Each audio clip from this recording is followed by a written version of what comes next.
Hi very good morning. Welcome to the channel. So, ఈరోజు Nifty expiry ఉందండి. So, Nifty expiry ఈరోజు options trading చేయొచ్చా? చేయకూడదా? ఒకవేళ చేస్తే ఏ ప్రైస్ దగ్గర బై చేయాలి అనేది ఈ వీడియోలో నేను చెప్పబోతున్నాను.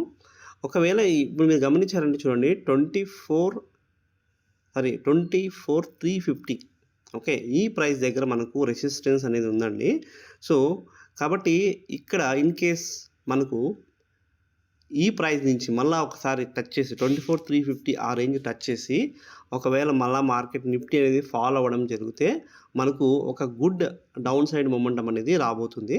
కాబట్టి మీరు ఒకవేళ ఈ ప్రైస్ దగ్గర అబ్జర్వ్ చేయండి. 24,350 దగ్గర అబ్జర్వ్ చేయండి. సో, ఇక్కడి నుంచి మార్కెట్ అనేది ఫాల్ అవ్వడం జరిగితే మనము పీఈ మీద ఫోకస్ చేస్తాం.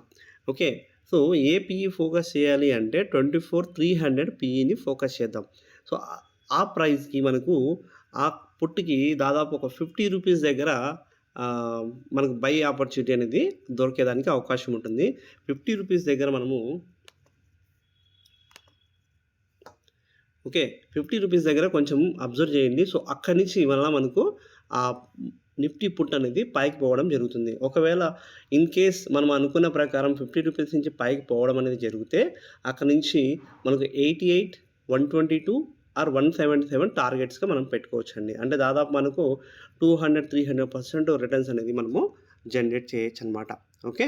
సో, కాబట్టి ఈ ఈ లైవ్‌లో కూడా నేను ఇన్ కేస్ మనకు బై ఆపర్చునిటీ అనేది పుట్‌లో దొరికితే మీకు మన ఛానల్‌లో అప్డేట్ చేస్తాను. నా అనాలిసిస్ మీకు నచ్చినట్లయితే షేర్ చేయండి, కామెంట్ చేయండి అండ్ లైక్ చేయండి. Thank you.